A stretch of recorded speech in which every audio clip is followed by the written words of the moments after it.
দর্শক দর্শকের কথা অনুষ্ঠানে আপনাদের স্বাগত জানাচ্ছি। আজ আমরা যে কমেন্টগুলো নিয়ে আলোচনা করব সেগুলো মূলত নিয়েছি প্রধান উপদেষ্টার সঙ্গে বিএনপির প্রতিনিধি দল দেখা করার পর তারা যে বেরিয়ে এসে বলেছিল তারা একেবারেই সন্তুষ্ট নয়। মানে নির্বাচন কবে হবে, ডিসেম্বরে না কবে, এটা নিয়ে তাদের সঙ্গে সরকারের প্রধানের যে একটা মতবিরোধ, সেই প্রসঙ্গে যে কন্টেন্টটা করেছিলাম সেটা নিয়েই সেখান থেকেই কমেন্টগুলো নিয়ে আমি আজকে আলোচনা করছি। এবং আমি কমেন্টগুলো খুবই র্যান্ডমলি নিয়েছি এবং চেষ্টা করেছি যে যত ধরনের কমেন্ট এসেছে সবগুলোর জন্য কিছু কিছু থাকে। প্রথম যে কমেন্টটা আমি পড়বো সেটা লিখেছেন মিস্টার নকিব ইসলাম। তিনি লিখেছেন, নির্বাচন চাই চাই চাই, সংস্কার সারা জীবন চলবে, 2009-এর পরে আর ভোট দেই নাই। এটা কিন্তু সারা দেশের অনেক মানুষের মধ্যে আমি দেখেছি এই ধরনের একটা চিন্তা, এই ধরনের একটা মানসিকতা। তারা বলছেন যে এবার বুড়ো হয়ে গেলাম, ভোট দিতে পারলাম না, ভোটটা কিভাবে দিতে হয় সেটাই ভুলে গেছি। তো সেই বিবেচনায় অনেকেরই কিন্তু ভোট দেওয়ার একটা আকাঙ্ক্ষা আছে, ভোটের পরে কি হবে না হবে সেটা নিয়ে তারা আসলে ওভাবে চিন্তাও করতে চায় না। এই মন্তব্যটা লিখেছেন মিস্টার মোহাম্মদ রাশেদুর রহমান। তিনি লিখেছেন, আপনাদের মতো মানুষদের জন্যই এদেশে হাসিনারা আসে, মাফিয়ার সরকার আসে। মানে আমি এই ওনার মন্তব্যটা পড়েছি, সিরিয়াসলি আমি নিয়েছি এটাকে, যে উনি কেন বলছেন আমাদের মতো, যেহেতু আমাকে লিখেছেন আপনাদের মতো, আমার সঙ্গে আর কে কে আছে আমি জানি না, কিন্তু তার মধ্যে আমি আছি এটা আমি বুঝতে পারি, তাহলে আমাদের মতো বলবেন কেন? তো আমার কারণে হাসিনারা আসে, এই কথাটা মিস্টার রাশিদুর রহমান কি করে বলছেন আমার কাছে ঠিক ক্লিয়ার না। ক্লিয়ার না এই কারণে, যতদিন হাসিনা সরকার ছিল ততদিন কি আমি হাসিনাকে টিকিয়ে রাখার জন্য একটা কথাও কখনো বলেছি? মিস্টার রাশেদ, আপনি একটু চেক করে দেখেন ইউটিউবে আমার আগের, আমি অনেক বছর ধরে কিন্তু বক্তব্য দিচ্ছি, অনেক বছর ধরে আমি কথা বলি, অনেক বছর ধরে আমি লিখি। আপনি গত 4-5 বছরের ইউটিউবে সব পাবেন, এগুলো চেক করে দেখেন। কখনো কোথাও আপনি যদি একটা বক্তব্য বের করতে পারেন যে আমি হাসিনা সরকারকে টিকিয়ে রাখার জন্য কথা বলেছি, তখন আপনার অভিযোগটা মানব। বরঞ্চ হাসিনা সরকার যখন ছিল ক্ষমতায়, তখন জীবনের ঝুঁকি নিয়ে যে 2-1 লোক দেশে থেকে হাসিনার বিরুদ্ধে কথা বলেছে, ভাই তাদের মধ্যে আমি একজন। আপনি চেক করে দেখেন, আমি এটা দাবি করে বলছি, আমি সেই লোক। ওই ঝুঁকিটা তো আমার উপরে এসেছে, আপনি তো একটা কমেন্ট করেই সারা, আমাকে তো সবাই চিনত এবং আমি তো জানি আমার উপরে কি চাপটা এসেছে। কিন্তু আপনি এটা যখন বলেন না তখন মনটা খারাপ হয়ে যায়, তাহলে কাদের জন্য কি করলাম এতদিন? ভাই বলা খুব সহজ, করে দেখান। হাসিনার আমলে আপনি কি করতে পেরেছেন, কতটুকু ঝুঁকি নিতে পেরেছিলেন আপনারা, আমরা বলেছি। এবং এত কিছু যে এখন হয়েছে তার পেছনে কি সেই সমস্ত বলা বলে কোনো মূল্য নাই? যাক, তারপর আপনি লিখেছেন, এই জন্য আপনাকে অনেক ধন্যবাদ। এই মন্তব্যটা লিখেছেন তারিকুল হক। তিনি লিখেছেন, যারা মতলববাজ নির্বাচন চায় না তাদের উদ্দেশ্যে বলি, আম জনতা যদি নির্বাচন না চায় তাহলে একটা কাজ করলে কেমন হয়, আমাদের দেশে নির্বাচন পদ্ধতি বাতিল করে গণ অভ্যুত্থান পদ্ধতি চালু করা হোক। সরকার পরিবর্তনের পদ্ধতি হবে গণ অভ্যুত্থান পদ্ধতি। কমেন্ট একটু বড়, বাট আমি বড় কমেন্টই পড়বো এই কারণে যে এই কমেন্টের পরে আমার কিছু বলার দরকার নেই, আপনারা এখান থেকে অনেক কিছু বুঝে যাবেন এবং মানুষের পালসটা বুঝতে পারবেন, মানুষ কি ভাবছে। এ লিখেছেন স্যাম জলিল, স্যামের কি অর্থ আমি বলতে পারবো না, স্যাম জলিল। তিনি লিখেছেন, জনাব কামাল সাহেব, আপনাকে আমি চ্যালেঞ্জ দিলাম, আগামী 10-15 বছর এই সরকার থাক, কোনো দুর্নীতি হবে না, টাকা পাচার হবে না, আইন শৃঙ্খলা ঠিক থাকবে, ঘুষ নাই, তারপর শেখ হাসিনার 10 ভাগের 1 ভাগ উন্নয়ন করুক। পারবে না, চ্যালেঞ্জ করলাম।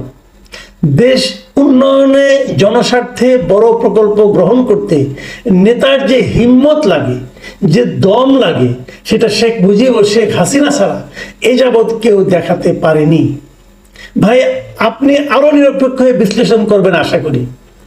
তালা থেকে টেকেরহাট, তেতুলিয়া থেকে টেকনাফ, সকল জাতি উপজাতি, উপকূলবাসী, চরবাসী, মঙ্গাবাসী, গুলশান বনানীবাসী, নারী পুরুষ, কোটি কোটি শ্রমিক, কৃষক, শিল্পপতি, বৌদ্ধ, খ্রিস্টান, হিন্দু, মুসলমান সকল মানুষের সম্মিলিত আশা আকাঙ্ক্ষা ধারণ করার জন্য কমপক্ষে 40-45 বছর বয়স দরকার।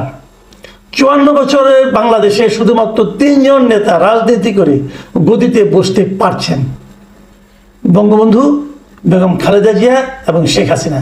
বাকি সবাই ক্ষমতায় যে রাজনীতি করছেন, যতই সমালোচনা থাক ওই তিনজনের কাছ থেকে শেখার প্রয়োজন আছে। আরও নিরপেক্ষতা ও গভীর বিশ্লেষণ আশা করি আপনার কাছে। এই মন্তব্যটা করেছেন রাজীব শাহ।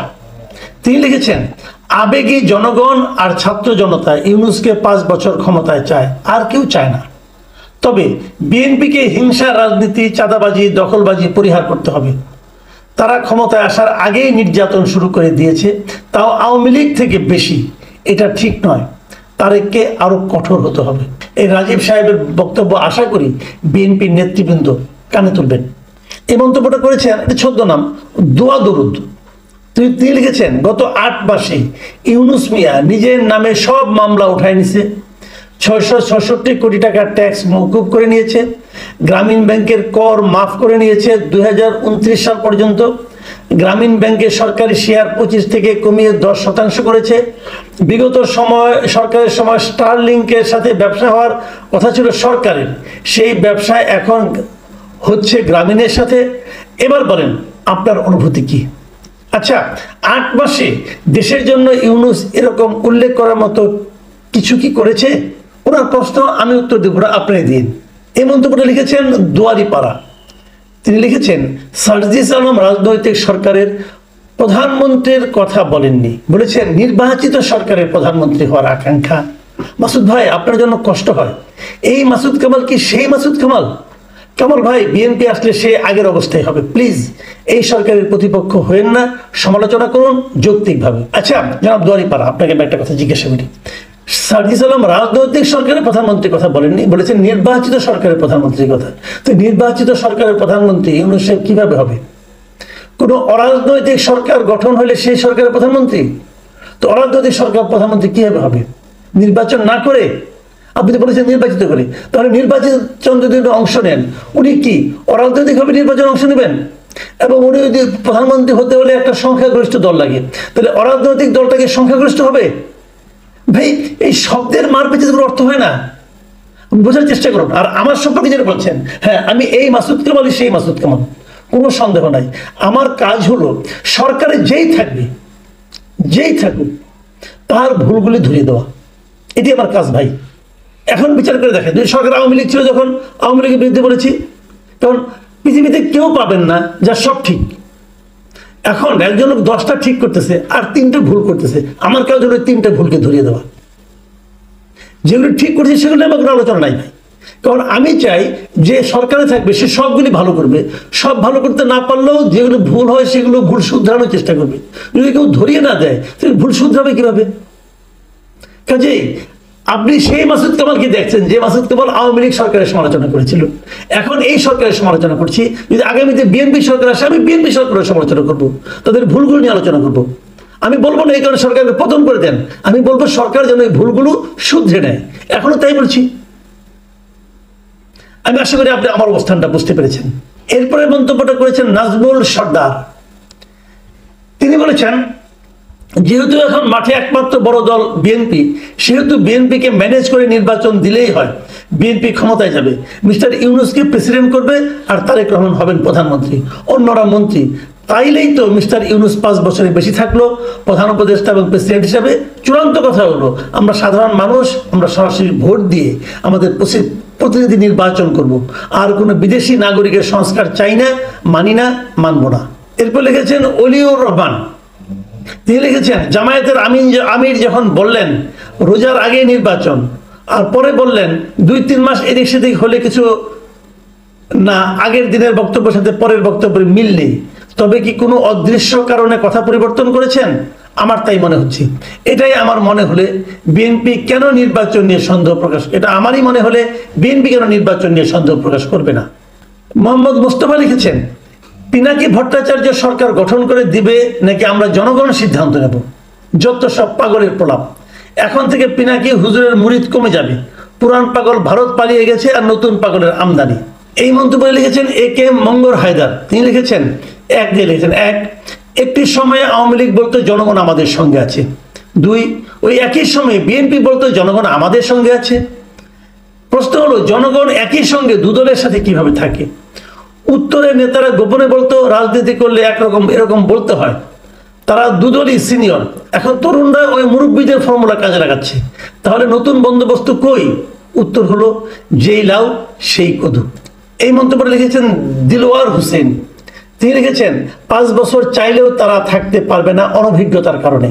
চলন্ত গাড়ি ব্রেক চাপার পরও কিছু দূর গিয়ে থামে, তদ্রূপ ফ্যাসিস্ট হাসিনার পতনের পরও দেশটার চলমান প্রক্রিয়ার ধারায় এতদিন চলে এখন ধীরে ধীরে থামছে।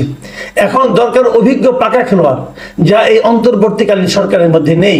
ঝিরঝির হাওয়ায় নদীর পাড়ে 20 টাকার বাদাম খাইয়ে আবেগীয় কথায় প্রেমিকাকে খুশি করা যায় বটে, কিন্তু ওই প্রেমিকা বউকে নিয়ে সংসার জীবনে উদয়স্ত হাড় ভাঙা খেটে আবেগের গোষ্ঠীশুদ্ধ উদ্ধার করেও খুশি করা যায় না।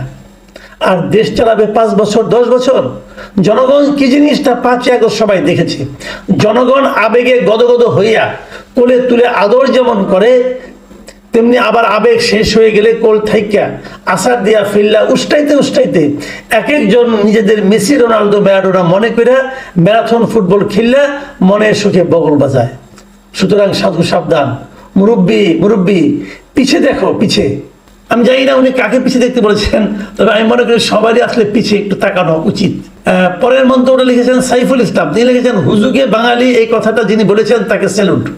নির্বাচিত সরকার ছাড়া দেশ যে পিছিয়ে যাবে এই মূর্খের দল বুঝছে না। ডক্টর ইউনূস এই মুহূর্তে অ্যান্টিবায়োটিক ওষুধের মতো, মানুষ তার সারা জীবন অ্যান্টিবায়োটিক খেয়ে বাঁচবে না। আজিজুর রহমান লিখেছেন বিএনপির আচরণ ভালো না, বৈঠকে নরম সুরে কথা আর বাহিরে গরম ভাব দেখায়। এই নীতি চললে 5 বছরেও নির্বাচন হবে না।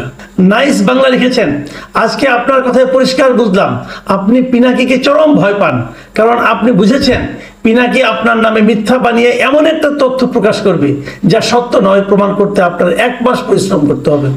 আপনি এক জায়গায় হেসে হেসে সমালোচনা করেন, সে হলো পিনাকি। আমরা ভাই আপনাকেও বুঝি না, এটা খুব স্বাভাবিক। কারণ দেখুন আমি প্রায় প্রতিদিন একবার করে একটা অনুষ্ঠান করি। আপনি যদি নিয়মিত আমাকে দেখেন, আমাকে না বোঝার কোনো কারণ নাই। আর তাছাড়া আমাকে বুঝতে চাইলে আমি খুব জটিল কোনো মানুষ না, আমি একদম স্বচ্ছ কাচের মতো পরিষ্কার। আমাকে যদি কোনো জায়গায় না বুঝেন জিজ্ঞাসা করবেন, আমি বলে দেবো, সেটা কোনো সমস্যা নাই। আপনি যে সবকিছু বুঝেন এই জন্য আমার ভালো লাগলো। আর পিনাকি যদি আমার নামে মিথ্যা কিছু একটা বলে দেয়, সেটা খণ্ডন করার আমি খুব একটা চেষ্টা করবো বলে আমার মনে হয় না, কারণ উনি যে কি ধরনের কি কথা বলেন এটা মানুষ অলরেডি বুঝে গেছে। রবিউল ইসলাম লিখেছেন এতই যদি হ্যাডাম থাকে তাহলে সেনা সমর্থিত কেয়ারটেকার সরকার দিয়ে সকল দল আওয়ামী লীগ সহ একটা ফ্রি ফেয়ার নির্বাচন দেন, পাবলিক কি করে তারপর দেখবেন। মাসুদ ভাই, আমার কাছে এই বক্তব্যটা একদম নতুন মনে হয়েছে, যে উনি বলেছেন যে একটা সেনা সমর্থিত কেয়ারটেকার গভর্নমেন্ট বানান, তাহলে নির্বাচনটা অবাধ হবে। নির্বাচন অবাধের জন্য আমার হয় এই বিষয়টা আপনারা বিবেচনা করে দেখতে পারেন। একাকী জীবন লিখেছেন আমরা ডক্টর ইউনূসকে মিনিমাম 5 বছর চাই, গত 54 বছর সবাইকে দেখা শেষ মন্তব্যটা পড়ছি। হাসান খান সাইদ লিখেছেন 5 বছরের তত্ত্ব হচ্ছে সোশ্যাল মিডিয়ার পরিকল্পিত প্রোপাগান্ডা তত্ত্ব। এই কাজটি করছে সরকারের সুবিধাভোগী এবং তাদের লুটপাট বাহিনী। আসল কথা হচ্ছে ফেয়ার নির্বাচনে ইউনূস সাহেব এবং তার সরকারি দল জিততে পারবে না বলেই তারা ফ্যাসিবাদী কায়দায় সংস্কারের দোহাই দিয়ে ক্ষমতায় থাকতে চাচ্ছে, তাদের ক্ষমতার মোহে এবং লুটপাটের লালসা পেয়ে বসেছে। প্রিয় দর্শক, আপনারা শুনলেন আমি অনেকগুলি মতামতে কিন্তু কেবল পড়ে গেলাম, কোনো নিজে মন্তব্য করলাম না।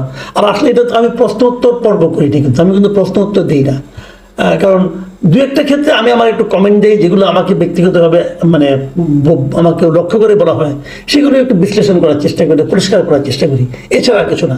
কিন্তু সাধারণ মানুষ নির্বাচন নিয়ে কী ভাবছে, এই সরকার নিয়ে কী ভাবছে, বিএনপির রাজনীতি নিয়ে কী ভাবছে, আমার মনে হয় এটাও আমাদের সবার মধ্যে একটু শেয়ার করা দরকার।